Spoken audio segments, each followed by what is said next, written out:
Welcome to The Deciding Point. Our Cracked Racquets weekly breakdown of the biggest storylines going on throughout the tennis world. Was a busy week on both the ATP and WTA Tour. We had 3 highlight events on the men's side, 2 on the women's side, and of course another action-packed week ahead of us. Joining me to break down all of the action, as he so often does, is our Cracked Racquets do everything forefather of the forehand slice, Jamie McDonald. But with that in mind, let's get to this week's episode of The Deciding Point.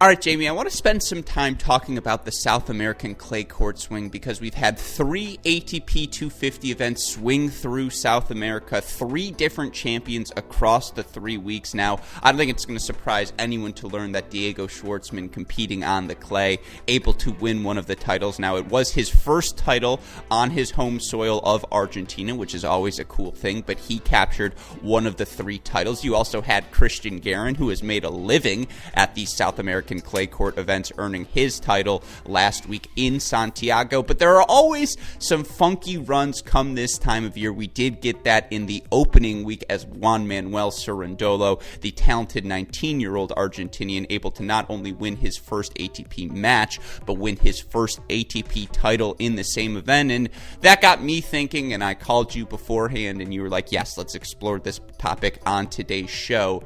The South American clay court swing.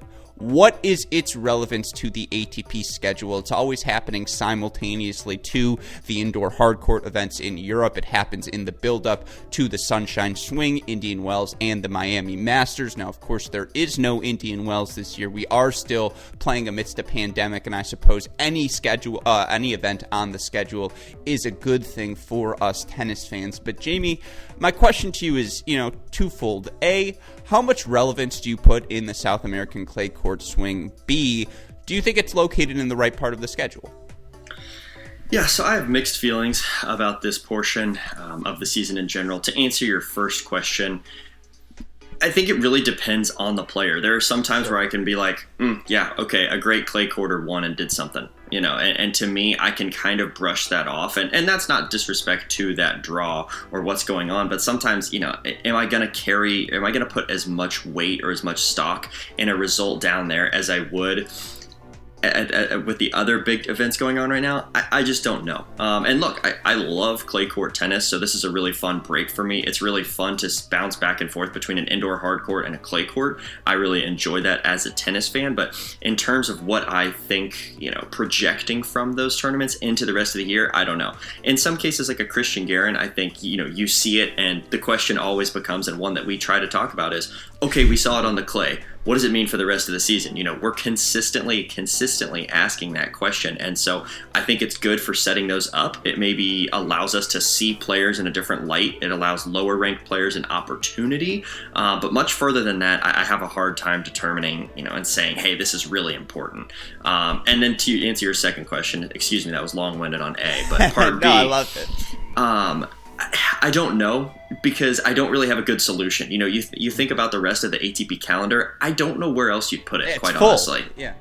No, I think you're completely right, and I apologize for cutting you off because you nailed everything in your answer. I would echo all of those sentiments and say, of course there are instances where the results are relevant, right? I think it was in 2019 where FAA made a couple of semifinals and finals on the South American clay court swing, and that was a big deal in his young career. You mentioned Christian Garin. You could probably throw Casper Ruud in that conversation as well. He made his breakthrough on the South American clay, and then you do get to see guys like the Cerundolo brothers or Sebastian Baez or, Federico Coria is always good for a run this time of year, and those sorts of things are fun, absolutely. Or last year it was Thiago Seyboth-Wild, who emerged with his first ATP title. And it's always good to give outlets to young players or players who just don't enjoy the indoor hardcourt swing. But to your larger point, are we doing an indoor hardcourt season or not? Are we going to have guys playing in Marseille and Doha and Dubai and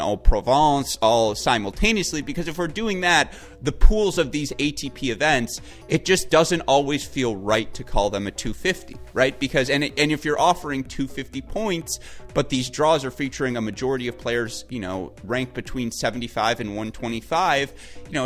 You could make the same argument about an event like Newport, right? On the ATP side, right after the US Open. That draw is always on the softer side, and it's just, what do you do with those sorts of events?